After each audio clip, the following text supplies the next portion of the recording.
Ce qui importe aujourd'hui, c'est de travailler pour le retour à l'ordre constitutionnel. Tous les événements qui sont en train de se dérouler dans notre pays, ce sont une résultante de frustrations qui sont en train de s'accumuler. Parce que la transition est en train de tanguer. Nous l'avions dit au départ de la transition, plus elle est courte, mieux vaut pour la Guinée, mieux vaut pour les autorités de la transition, mieux vaut pour la sérénité également du peuple de Guinée, mieux vaut pour le colonel Mamadi Doumbouya. Une transition qui s'étire, une transition longue est un risque pour notre pays, nous ne le souhaitons pas.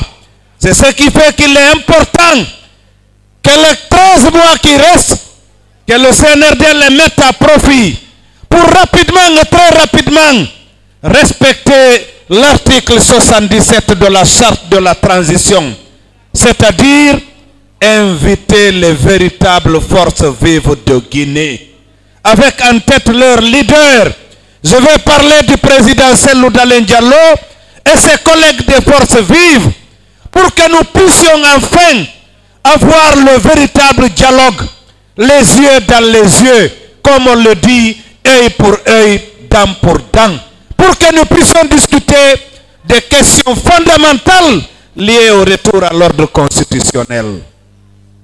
Si à un moment donné, certains Guinéens avaient commencé à avoir de l'espoir par rapport au retour à l'ordre constitutionnel, parce qu'on était en train de parler et d'organiser du symposium de la constitutionnalité, nous sommes venus au débat d'orientation constitutionnelle, des commissions ont été mises en place, mais depuis plus de 6 mois, le pied a été mis sur toutes ces initiatives visant le retour à l'ordre constitutionnel.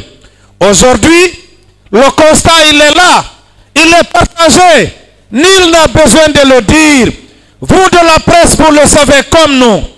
Jusqu'à maintenant, après 25 mois de transition, nous n'avons pas d'avant-projet de fichier électoral. Nous n'avons pas de loi électorale. Nous n'avons pas d'organe de gestion des élections. Nous n'avons pas le fichier électoral. Et comment voulez-vous qu'on aille au retour à l'ordre constitutionnel? Comment voulez-vous que les Guinéens croient à la sincérité et à la franchise des autorités de la transition? Et c'est à juste titre, parlant du fichier électoral, que nous allons rappeler à qui de droit, rappeler aux Guinéens que ce qui est en train d'être fait, que ce qui est en train d'être orchestré en ce qui concerne le fichier électoral, c'est pour ne pas que nous sortions du processus électoral, pour ne pas que nous sortions de la transition dans les délais de 24 mois indiqués. Parce qu'on nous parle de recensement administratif à vocation d'état civil. Je les mets tous au défi. Je mets l'administration du territoire au défi. Je mets tous les experts du CNRD, du gouvernement au défi de nous prouver qu'avec le RAVEC, on peut générer le fichier, un fichier d'état civil duquel on peut sortir un fichier électoral qui nous permettra d'aller aux élections avant le 31 décembre 2024. Ce n'est pas du tout possible. Vous le savez autant que moi, même pour les fonctionnaires guinéens qui sont aujourd'hui obligés d'avoir la carte d'identité biométrique, c'est une guerre. C'est une guerre, c'est un parcours de combattants. Ça prend plus de 4 mois, parfois jusqu'à 6 mois, depuis le versement de 160 000 à la banque jusqu'à l'obtention du sésame. Comment voulez-vous que les potentiels électeurs, 7 à 8 millions de Guinéens, puissent en moins de 6 mois disposer de tous les documents, être dans un fichier d'état civil, être sortis pour compléter les informations, disposer de cartes biométriques pour aller voter? Parce que jusqu'à présent, même l'avant-projet de constitution, nous n'avons pas. Et s'il faut aller à un référendum constitutionnel, il faut avoir un fichier électoral. Et c'est après le référendum constitutionnel, quand nous aurions, par la voie des urnes, validé la constitution de la Guinée, C'est en ce moment que nous allons parler de la loi électorale. C'est en ce moment que nous parlerons de l'organe constitutionnel de gestion des élections. C'est en ce moment que nous parlerons des dispositions pratiques pour l'organisation de toutes les élections. Vous-même, parce que depuis 2010, vous êtes dans ce pays. Au moins 3 élections nationales ont été organisées depuis 2010. Est-ce que cela est possible en moins de 13 mois? Je dis non, ce n'est pas possible. C'est de l'utopie, c'est une manière de confisquer le pouvoir. Le second sujet, c'est quoi? On entend que c'est le ministère de l'administration du territoire qui va organiser les élections. Et ça aussi, rassurez-vous que c'est niet. Nous ne l'accepterons pas, ce n'est pas possible. L'administration du territoire n'organisera pas les élections pour sortir de la transition. Quand vous prenez le titre 4 de la charte de la transition qui parle de dispositions transitoires et finales, il y a l'article 77 qui dit que le calendrier de la transition sera défini de commun accord entre les forces vives de Guinée et le CNRD.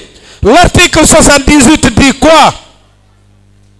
Parce qu'on parle de dispositions transitoires et finales. Au titre de dispositions transitoires, parlant des institutions, elles n'ont parlé que de la Cour constitutionnelle. Et là, la charte a été claire que pendant la transition, les attributions de la Cour constitutionnelle sont transférées à la Cour suprême. Mais pour la CENI, cela n'a pas été indiqué. C'est parce que c'est connu que ce soit nos lois nationales, notamment le code électoral, que ce soit la constitution dissoute, mais également les lois supranationales. Je vais parler de l'article 3 du protocole additionnel de la CEDEAO. Je vais parler de l'article 17 de la Charte africaine de la démocratie, des élections et de la bonne gouvernance. Tous ces instruments juridiques internationaux auxquels la Guinée a souscrit librement demandent à ce que des organes indépendants de gestion des élections soient mis en place. Des organes neutres, des organes impartiaux. Parlons de l'administration du territoire. L'administration du territoire, ce sont les sous-préfets, les caporaux que vous avez, des sous-préfets militaires. Ce sont les préfets que vous avez. Ce sont les gouverneurs militaires que vous avez. Ce sont les cadres incompétents et partisans que vous avez au ministère de l'administration du territoire, que nous connaissons, qui ont contribué à la fraude électorale lors de toutes les élections passées. Est-ce qu'il est possible aujourd'hui, dans ce climat de méfiance, dans cette crise de confiance totale et profonde, est-ce qu'il est possible que cette administration totalement militarisée organise les élections pour nous? Est-ce qu'il va organiser les élections pour nous? Et donc nous appelons les autorités de la transition, le ministre de l'administration du territoire, le CNRD, tous ceux qui sont concernés par cette question, de savoir et de comprendre que les acteurs politiques ne l'accepteront pas et le peuple ne l'acceptera pas, parce que nous ne souhaitons pas régler une crise par une autre crise. Et donc, c'est un organe de gestion indépendant, une CENI, appelé comme vous voulez, ils n'ont qu'à nommer comme ils veulent, mais c'est un organe de gestion indépendant qui sera composé en concertation avec les partis politiques pour organiser les élections dans notre pays. Et pour terminer, qu'est-ce que j'ai envie de dire? Nous sommes dans un environnement où la justice ne rassure pas.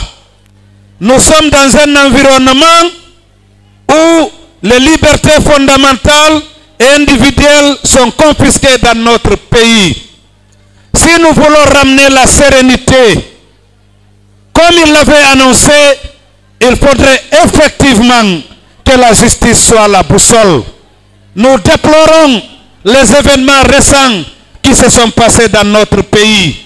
Nous demandons aux autorités de la transition de respecter et de faire respecter la charte de la transition.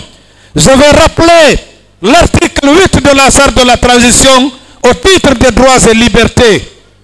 Les libertés et droits fondamentaux sont reconnus et leur exercice est garanti aux citoyens dans les conditions et les formes prévues par la loi.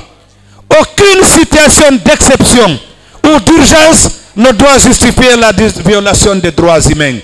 Et donc, nous déplorons ce qui s'est passé. Nous condamnons fermement tous les abus qui ont été perpétrés et nous invitons les autorités de la transition de respecter la charte qu'eux-mêmes ont initiée et de faire en sorte qu'aucune situation d'exception ne puisse justifier la violation des droits et des libertés fondamentaux. Je vous remercie.